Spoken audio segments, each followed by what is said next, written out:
Welcome in, everybody, to Betting Pros. It's time to place your bets. It is me, Joey P, Joe Pisapia, and it's time for Championship Sunday. Many of us like this even better than the Super Bowl, which is very overloaded, a lot of special guests. I may or may not be singing at the halftime show. We're still working out a guest appearance with me and Rihanna, but we're still looking at the last day of multiple games of football, which is a special time here in the month of January, and we've got two outstanding ones. So much for all the Cinderella teams for the most part. Now, Brock Purdy is still kicking the tires on that one, but we've got four teams that are high-end NFL franchises vying for the Super Bowl. So not a lot of, oh, look at this team coming out of nowhere kind of stuff. No. The Bengals have won 10 straight games while the 49ers are riding a 12-game winning streak. The Chiefs, 49ers, and Eagles have won 15 games all this season, including in the playoffs, while Cincinnati is 14-4 after their Sunday divisional round win over Buffalo. So again, this is not a time for upstarts. This is a time for big dogs. And speaking of big dogs, I got two with me right here. Pat Fitzmaurice, Matthew Freedman here to break it all down for you. We're going to do the deep dive in these games. Before we do, just a quick reminder, if you're watching this video on our YouTube channel, comment below and you can win an opportunity to get a free upgrade to our Betting Pros premium package. That's right. Whether you're looking for access to exclusive picks, the top-rated player props, or custom analysis of your own personal betting performance, Betting Pros Premium has the tools to help you cash more bets. Plain and simple, cash more bets.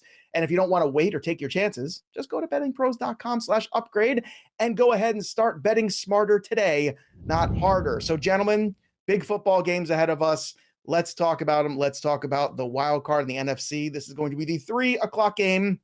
The Eagles will host the 49ers, who beat the Cowboys 19-12 in a, I don't know. I wouldn't call it an amusing game. I would call it a football game, but it was certainly had a lot of moments where it didn't look like football. This is the Kyle Shanahan thrice NFL title game in 4 years, and certainly an impressive run with a rookie quarterback in Brock Purdy and a defense led by Nick Bosa. However, Matthew Freedman, I want to start with this.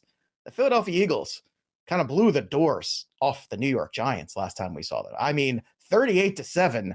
This was a butt kicking. We got the test of Brock Purdy last week with the Dallas Cowboys defense, and we saw a different version of Brock Purdy that didn't look as good.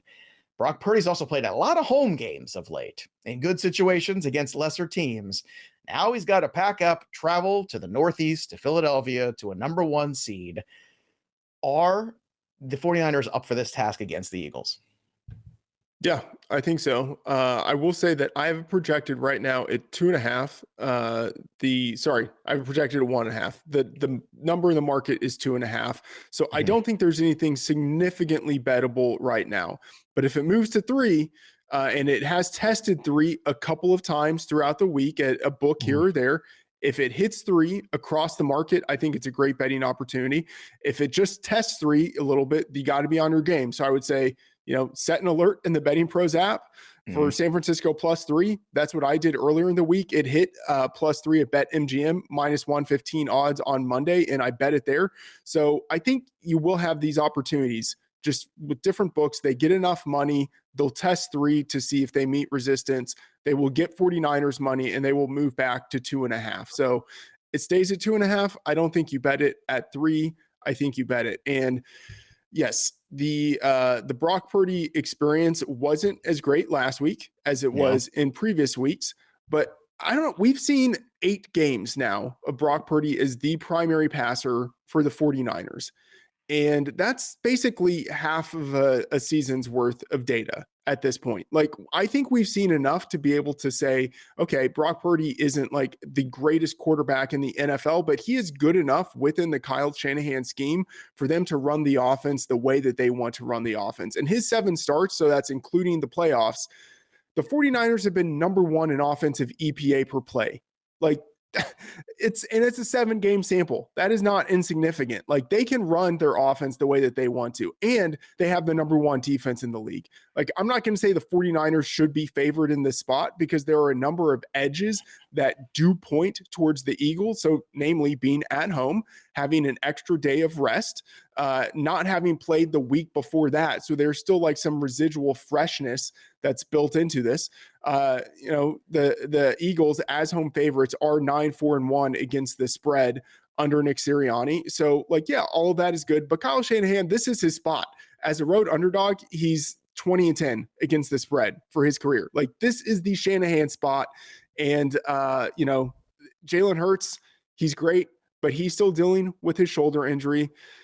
Lane Johnson, he's great, but he's still dealing with a groin injury going against Nick Bosa, who's probably the defensive player of the year. I think the 49ers are the spot here. When it hits 3, I think you bet it. Interesting. I wonder if we could kind of just take out Brock Purdy's name and find some footage of you from a couple of years ago saying the exact same thing about Jimmy Garoppolo, just being good enough to win. I mean, kind of feels like it, right? Fitz, this number opened at 2.5. It is still 2.5 right now, as Matthew Freedman was alluding to. Pay close attention to see if it moves anymore. 45.5 is the over under. If you like San Francisco for the upset, it is over on the money line right now at plus 126. Yesterday, it's plus 125 in the consensus today. So not too much change there. How do you see this game shaking out here, Fitz? Because I have immediately gone and just put the two teams I like together in a little parlay here. And I went right with the Eagles and I went right with the Bengals. So spoiler alert, and goodness knows I was very hyper excited about the Bengals last week and made a lot of money on them. But the point is this. Let's talk about it. The Eagles are really good. Are we not giving the Eagles enough credit, especially when Jalen Hurts is right? Because I think we kind of forgot about how good that Eagles team could be for a couple weeks because we watched Gardner Minshew for a couple weeks. A little bit of rest, a little bit of reset. And this team came out and just absolutely obliterated a Giants team that was pretty hot, regardless of all the road warrior narrative that they had. They got absolutely embarrassed there on the national stage there by a team that they are very familiar with. They got obliterated. So I feel like the Eagles are kind of on cruise control right now. And as good as the 49ers have played, I think this is a tall order for them to go across the country and win this football game. But that being said, do you think it's the 2.5? Do you think it's the money line and put it with something else to make more money? Like, how do you see this game here with the Eagles and 49ers? I'm kind of with you on the Eagles, Joe. I do think as evenly matched as these teams are, and not just the Eagles and 49ers, but all the remaining teams. If you look at the look-ahead lines of possible Super Bowl matchups right now on DraftKings, as I was doing before this show, they are all within 1.5 of each other, no matter what the matchup is. And some of them are juiced toward the underdog with those already tight spreads. So people see this, as basically all four of these teams being on very equal footing. To some extent, I agree, but I think Philly maybe does have the most complete team right now. And two fascinating matchups. I mean, you've got when the Eagles have the ball, they have the number one rushing DVOA, and they're going against a 49ers defense that is second in DVOA against the run. Great matchup there. But yeah, I want to drill down on the Brock Purdy thing. And, Freedman mentioned the Brock Purdy experience. I believe that's a garage band in Ames, Iowa, if I'm not mistaken. But so we talked about this a little on last week's show, how Purdy had not faced in any of his previous 6 starts or in the 7th game where he played a lot after Jimmy Garoppolo got hurt very early. He had not faced a team that was top 12 in DVOA against the pass, and Dallas was 3rd. And we saw Purdy, I won't say struggle, but he posted his lowest passer rating of any of his starts so far this year, 87.4, which isn't terrible. But he had a couple big throws in big spots. Kittle had that bobble catch that if it didn't go that way, if he dropped that ball, maybe we're talking a little differently. I don't know. But he definitely, I want to give him credit. He did make a couple throws, but you're right. It was a significant difference than the guy that we saw in the previous games. Yeah, he was functional, and mostly he was mistake-free. No interceptions, and he only took 2 sacks. But it's going to be a chore for him to stay mistake-free against this Eagles defense, I think, because this Eagles D, the pass rush is unbelievable. They have 70 sacks this year. The next highest team in sacks, 55. They've got 4 guys with double-digit sacks this season: Hassan Reddick, Javon Hargrave, Josh Sweat, and Brandon Graham. I mean, they are going to come at Brock Purdy from all angles. Mm-hmm. And then in the back end, they've got the dynamic duo at cornerback of Darius Slay and James Bradbury. They are possibly going to be without Avonte Maddox. Their slot corner is questionable, but still just, airtight secondary, great pass rush. So they are going to put Purdy to the test. Maybe San Francisco can mitigate that pass rush if they can run the ball successfully. But both of the 49ers running backs, Christian McCaffrey and Elijah Mitchell, are dealing with soft tissue injuries right now. The calf issue specifically is very troubling to me because that is a lingering issue and one that could pop up at any moment. Now, it's not going to be like in this area where I am, not too far from Philly, only an hour. It's going to be, around 50 degrees here. So it's not super cold or anything like that. But the calf injury we've seen many times, that is one that's very tricky sometimes. Yeah, that's McCaffrey, and Elijah Mitchell has a groin injury. So that's going to be key. Like, are they going to be able to? I'm sure the 49ers would love to run the ball, but are they going to be able to do it with these running backs? Maybe not at full capacity. So I am going to bet the Eagles this weekend. And, it's maybe one of those games I'd just avoid if it weren't for the fact that we're down to, 3 NFL games left in the season. And I feel compelled to pretty much bet all of them. Couldn't wait to bet it. Nope. No avoiding for me. I'm all in. Let's go. I'm letting it ride. I'm still on a high from last week. Let's talk about Jalen Hurts at home too, in a second, because 14 touchdowns, 4 picks, 103 passer rating at home this year. Obviously they were 7-1 at home, but he has really been the better version of himself in this building. Philly's a tough place to play too. I mean, I lived in Philadelphia for 4 years at college and a couple years after. And it's a tough environment. I saw more David Akers jerseys. Let me just put you up than I saw Donovan McNabb jerseys when I was there. Like it was a tough town to get over. They are over this group. This town loves this team. They show up. They are excited. You had fans who bought tickets for, I don't know if it was the lacrosse game or whatever it was ahead of time. Did you see this? Like they couldn't get into the parking lot at a certain time. So they bought tickets for that so they can get in early to tailgate. That's the kind of commitment you get with certain fan bases. The Eagles are going to have that. What is the environment potentially? And the environment being a place where Jalen Hurts is very comfortable, Freedman, but also the fan base is a little different. This is not, the bougie white wine drinking kind of San Francisco, kind of environment here. This is the exact opposite of that. We're drinking Yinglings, we're hanging out, we're eating cheesesteaks at 3 a.m. That's this environment. It's a very different crowd, a very different environment. How do you think that the San Francisco 49ers, specifically Purdy, will deal with that? I mean, it's a road game in the playoffs, conference championship, Eagles. Like, yeah, that's going to be a pretty jazzed up. I don't know why I use that phrase, jazzed up. I've never used that phrase in my life, but we'll go with it. I'm so grateful you did. Yeah, so grateful. It's going to be a very jazzed up crowd there. Oh, you used it twice. Please clip this. Can we clip this for social, please? Like it'll be fairly hostile, but like I don't know if it's going to be significantly more hostile than any other road stadium would be, given the stakes of what they have going here. Like it's a trip to the Super Bowl. Like any home team is going to have the full support of their crowd in that game. So I don't think it's playing in Philly versus playing somewhere else. I don't think it's that big of a deal. I would say what might be a little more of a factor is if there is any like inclement weather, because it's it's Philly in January. Like that could be a bigger thing than if it's like, oh, you're playing it in the Cowboys home stadium or something like that. But even then, I don't think the weather is going to be that big of a deal, because like Brock Purdy played at Iowa State, like he's used to cold weather. So I don't think it's not even cold. I told you it's gonna be beautiful. It's gonna be 52 degrees at kickoff. Yeah. So like if it were a typical like cold weather Philly game, then I'd be like, okay, yeah, maybe that's a challenge for the road quarterback. But we don't even have that going against Purdy in this spot. So I don't think the road factor is much of a significant thing, like relative to any other stadium that they would be playing in.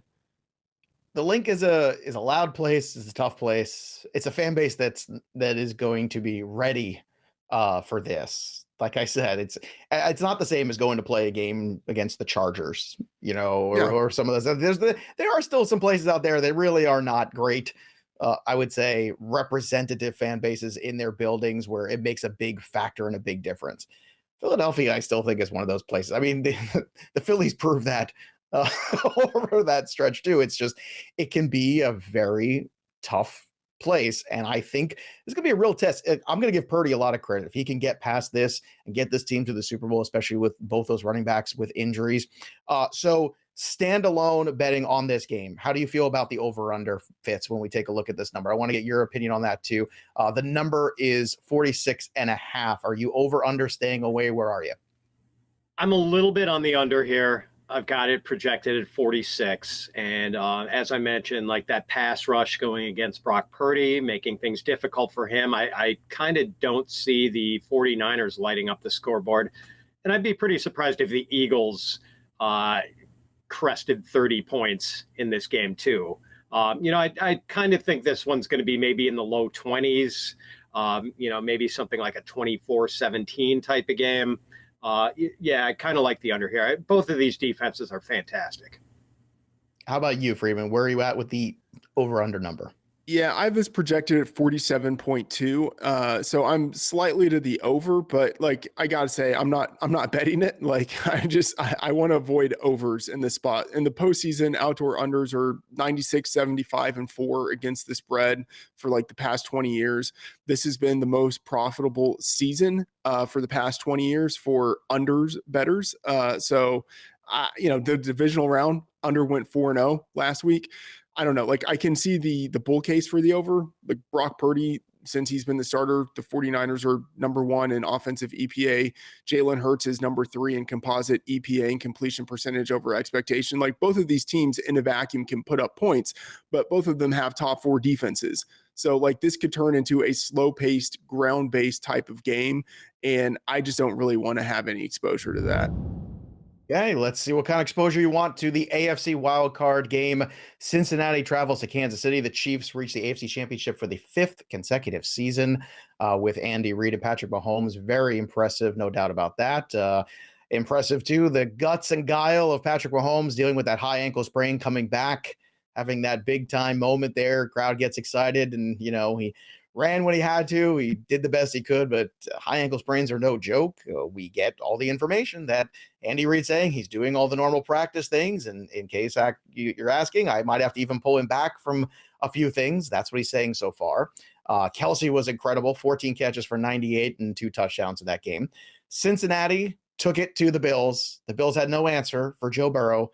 They had no answer for the defense of the Cincinnati Bengals at all. Joe Burrow is now 5-1 in the postseason. And the defense has been a real difference maker. 10-game winning streak here on late. Cincinnati has beat Kansas City 3 times in the last 2 seasons, by the way, too.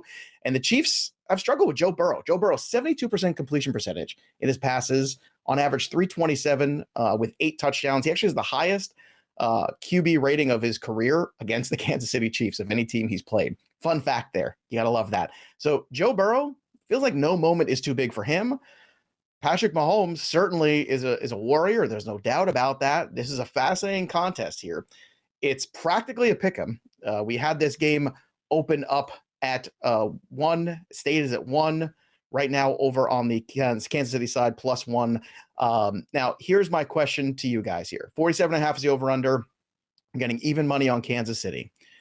Fitz, let's start with you on this one. We know Patrick Mahomes, great leader, incredible performance. There's a lot of adrenaline in that moment in what's going on. We're now days after this injury. How much of that limitation is going to take effect in how you approach this game and the wagering in it? Because these two teams are very close. It is a road game for the Cincinnati Bengals, but they proved last year they are road warriors in that sense. No spot really intimidates them, and they have so much confidence going into Kansas City. What's your take on all these factors going into this game? Because there are a lot of things at play. Yeah, and the Mahomes injury is really the big one, Joe. And I am kind of shocked that the Bengals are favored in this one in Kansas City.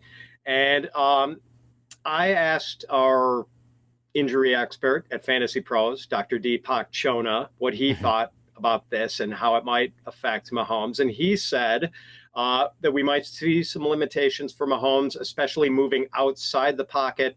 Straight line movement should be reasonably well tolerated, but changing direction and accelerating will probably be most affected. I think that it'll limit his rushing potential when the play breaks down. But, he said he saw Mahomes have a little bit of difficulty planting when he threw last week, and he expects that to be improved by Sunday. and he thinks Mahomes is going to be able to move around relatively well in the pocket. And adding his ability to throw from different arm angles. Dr. Chona did not expect to see much of a limitation on Mahomes. But he did mention the possibility, although not likely, if someone hits Mahomes or lands on his ankle, all bets are off, of course. So well, there's also a weakness there too. As somebody who's had a high ankle sprain in their life before, the re-injury factor is very high because I did that. And I was told that was actually a very common thing, that you think it's feeling better and then there's a weakness there for quite some time afterwards. The Joe Burrow situation too, going into Buffalo being that team, does it feel to you, Fitz, that you're getting a Bengals team that is just so confident in itself, and a Chiefs team that has all these expectations, and a Bengals team that, again, nobody thought they would be back and nobody thought they would be there. They got off to a slow start and they're just like, I hear you. And then they're coming out and kicking ass and taking names again, basically. Let's call it what it is. Do we not give the Bengals enough credit, maybe? I mean, I know the line is, but at the same time, the Bengals seem like a really dangerous team, and it feels like the tension is all on Kansas City and all of the confidence is over on Cincinnati. That's how I see it. But how do you feel about that emotional state of these two teams right now? No question, the Bengals have a certain je ne sais quoi about them, Joe. And I mean, they are definitely feeling confident, and like they have taken hits and been unfazed. They lost Chidobe Awuzie in their secondary, and their pass defense has been fantastic without one of the better corners in the NFL. They lost two starters on the offensive line on top of Lael Collins, who had gotten hurt in week 13 or whatever. So they're down three offensive starters. They pushed around the Buffalo Bills defensive line last week. I mean, Bills linemen looked like they were on roller skates at times last week. And maybe the snow helped with that or whatever. But clearly, like, those guys were fired up and well coached and had a great game plan. So, yeah, I mean, they're playing with a lot of confidence. But at the same time, Joe, I do find it kind of interesting that obviously the Mahomes injury has weighed heavily into this point spread. But bettors and the betting market seem completely unperturbed by those Bengals offensive line injuries. And no, they didn't really come into play last week. But maybe they come into play this week. And maybe if we get a dry field in Kansas City, where the defense has a little bit better footing, and it's supposed to be cold in Kansas City this weekend, like 17 degrees, but no precipitation, maybe we see that offensive line struggle a little bit more. And I don't know. The Chiefs had 55 sacks, so they were a distant second behind the Eagles in sacks this past year, or this past regular season. They can absolutely get out after the quarterback. Fifth highest pressure rates. Bengals gave up 40 sacks, tied for 11th most. True. So it's really an interesting matchup here, Joe. And I do think the Bengals are legit. Wouldn't surprise me at all if they won this game. That said, I'm kind of on the other side here. All right, Freedman, you've been patiently waiting, assessing this game for several days now. How do you feel this one shapes up? What is your approach on this side? Again, the number is 1 over on the side where the Kansas City Chiefs are 1-point underdogs at home. 47 is the number. If you like the Chiefs on the money line, it's even money. What's your approach? This is a really intriguing line here, and it opened. So there are different ways of thinking about how lines open. Different books release lines at different times, but the first book to put this line out there had it Kansas City -3, and very quickly, like within the matter of minutes, this got bet to 2 and then to 1.5 and 1, and then it slowly flipped to the other side with Cincinnati favored, but when I saw on Sunday that this was Kansas City -1, I bet that immediately because I thought that was a wild number. That was certainly a mistake. Not like a mistake in terms of like the book said it wrong, but the market, kind of short term was making a mistake and was reading too much into the Mahomes injury and that this would move back towards Kansas City.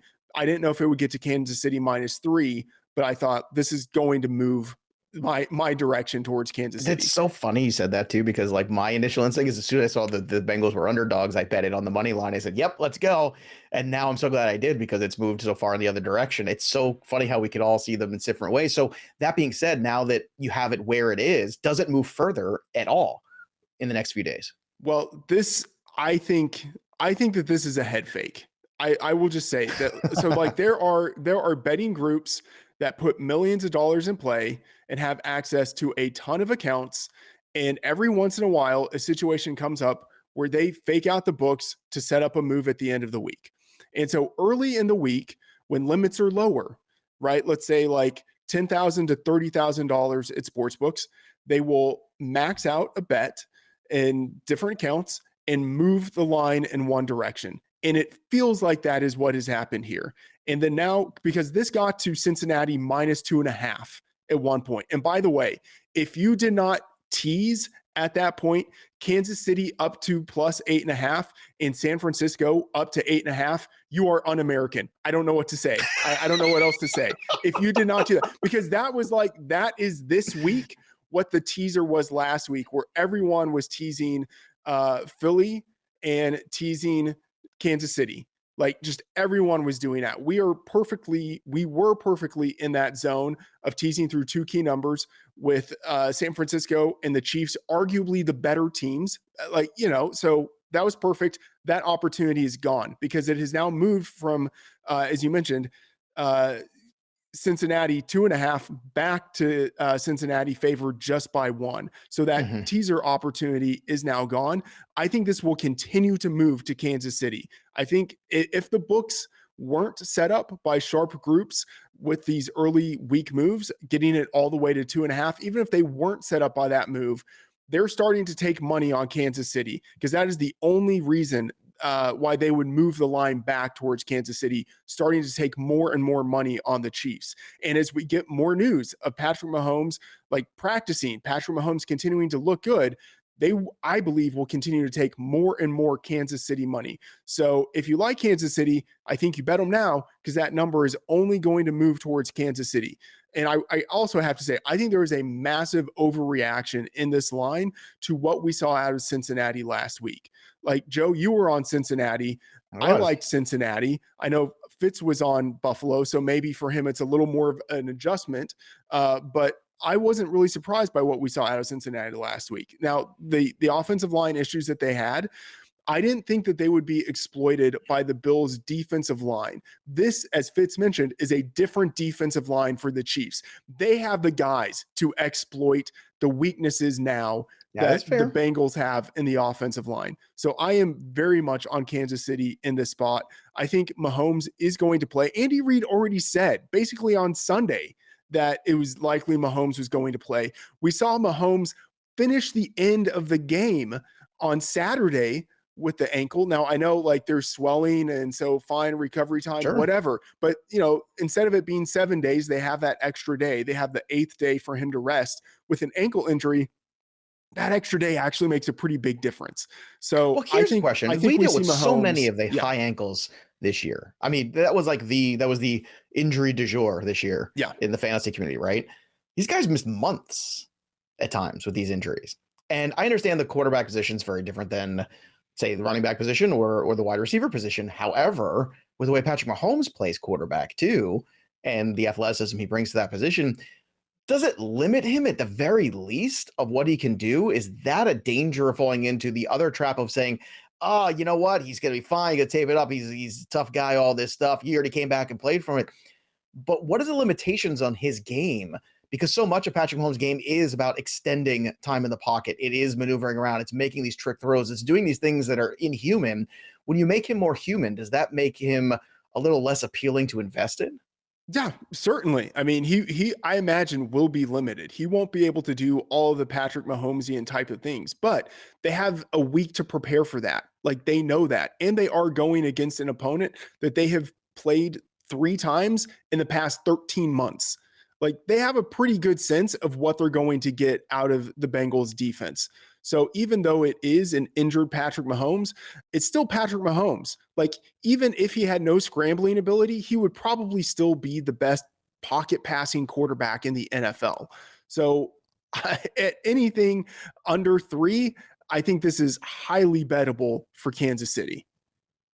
Okay. So what about this 47 here, Fitz? We're at the number of 47. What are your thoughts on this one? Do you think with the cold, with the sacks, with the limitations potentially on they can get to this number? I mean, it's not a huge number. 47 to me feels like an over, but where are you with this one?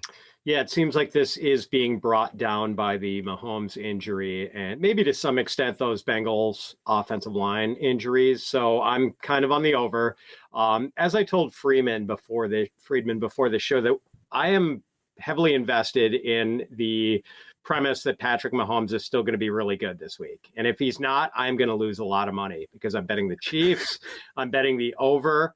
I'm betting the Patrick Mahomes over on yardage, which normally you see in the low 300s and is at 273.5 last I checked. And here was an interesting bet. And this is, I do buy what Freedman is talking about in his, conspiracy theory about a possible setup for a big That was some intense Netflix special kind of stuff there. Like, I want to see a documentary about these guys and the that movers absolutely, and shakers. I know it does, but I want more of it. This is great. But I also do think that Patrick Mahomes' pessimism is real because there was a special on DraftKings that I just bet where it is most passing yardage of the 4 remaining quarterbacks the rest of the way. And the odds were Joe Burrow plus 110, Brock Purdy plus 120, Patrick Mahomes plus 900, and Jalen Hurts plus 1200. That's just silly. Like, I mean, I slammed that Patrick Mahomes bet. Is that still up? That is a bet basically saying that the Chiefs do not make the Super Bowl. Right. Because if the Chiefs make the Super Bowl, Mahomes is almost certain to win that bet. I was stunned by that number, just stunned. Hey. So obviously, like, the Patrick Mahomes pessimism is real. But for that reason, I think if we had a fully healthy Patrick Mahomes, what would this total be set at? Like 52, 53? Yes. And we're seeing it at 48 and a half. Yeah. I would think 52 at the minimum for sure. I do not think this ankle injury is worth like 3.5 to 4.5 points. So I you're getting really like the over. 46.5 on some spots too. I'm looking at BettingPros.com. Oh yeah, excuse me. Bet Rivers, it's Sugar House. You're getting 46.5. So we're talking about you're getting 46.5. So 5 or 6 points based on this injury. Yeah, it just seems like it's way too much. So Freeman, I like the over here. Would you run to those other spots, Freeman, where it's still 46.5 even? Yeah, I mean, that's a 27-20 game. That is an easy score right there that you can see in this game. It's moved up to even 47.5 at FanDuel. And I think, again, we will continue to see this line move up as we get news of, Patrick Mahomes. If he's not practicing fully, it's like, oh, well, at least he's there in practice. They are preparing for him to play in this game. I think we will continue to see this number move up. And 47, I mean, it's unreal. This was 53.5 when these teams met in week 13, and they combined for 51 points. Again, I do expect Mahomes to play. Now, I can say I can see the reason for the under. Oh, by the way, when these two teams played last year, week 17, they combined for 65 points. In the conference championship last year, 51 points in overtime. Mm-hmm. So again, 47 is just way too low. But I can see a case for the under in that. I mean, maybe I'm wrong. Maybe Mahomes doesn't play, and maybe the Bengals do struggle more on offense than we would expect, given their offensive line injuries and the strength of the defensive line for the Chiefs. So, like, I can see why this is at 47, given just what we're seeing in the news right now, like the current environment. But I think this number continues to move up. I'm probably not going to bet it. Like, if I'm going to invest in the idea that Mahomes is playing in this game, I would just rather bet on the Chiefs. But like, you could go full Fitz, and if you think Mahomes is playing, you could also bet the over here. That is highly correlated. Plus 900 number. Yeah. That's what I want. And speaking of full Fitz, Freedman, I know you said I would be un-American if I did not tease the Chiefs when they were plus 2.5. I teased them at 1.5 with the over. Good enough. Am I still American? You're American. Okay, good. Yeah. On that note, one more question for you guys. Are you putting these two games together in any way, shape, or form? Or are you isolating them? Fitz, real quick for the people out there, anything that you want to, you want to take the over on the Kansas City game? You want to take, the Eagles on the point side? Like, what are you looking at? If you're putting these two games together, anything at all? I've not put anything together as of yet. I've treated them as separate entities, Joe. I'm not. Okay. My only parlay was that teaser with the Chiefs in the over. How about you, Freedman? Because I know, everyone's sitting around. We only got 2 games left. It's not like last week where we still had 4. People sometimes like to, have a fun time there. Plus, if you get things right in the first one, sometimes some places give you that incentive to cash out and you've already made some money. I know I did that with the Cowboys last week. As soon as they went ahead, I cashed out of that bad boy and said, thank you very much. And Costanza'd my way out of that. And immediately after, they missed the extra point, and I said, thank goodness I did. I could see where this game is going. So my question to you, putting these games together in any way, shape, or form? Yeah, so the teaser I mentioned earlier, if Kansas City pops back up to 1.5 as underdogs, then that's very teasable. I would say, put Kansas City and San Francisco together in a teaser. But I do think, if you are interested, if you do think Mahomes plays, I think you could go full Fitz on it. You parlay the over full Fitz stuff with Kansas City, whether it's the money line or the spread. And then I think you probably take the over, like in a same game parlay with the over on Mahomes passing yardage. That's very possible. And then I think I like San Francisco.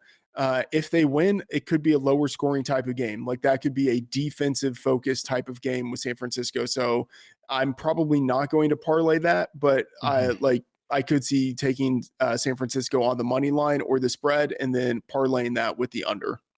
Don't forget to stay on top of everything that's moving in the betting world with our BettingPros app, and go premium at bettingpros.com/upgrade today. Bet smarter, not harder with BettingPros. Again, go check it out, bettingpros.com/upgrade. That'll do it for us. But the story of the game goes on. For Matthew Freedman, Pat Fitzmaurice, I'm Joey P. We'll see you next time, kids. Enjoy your championship Sunday.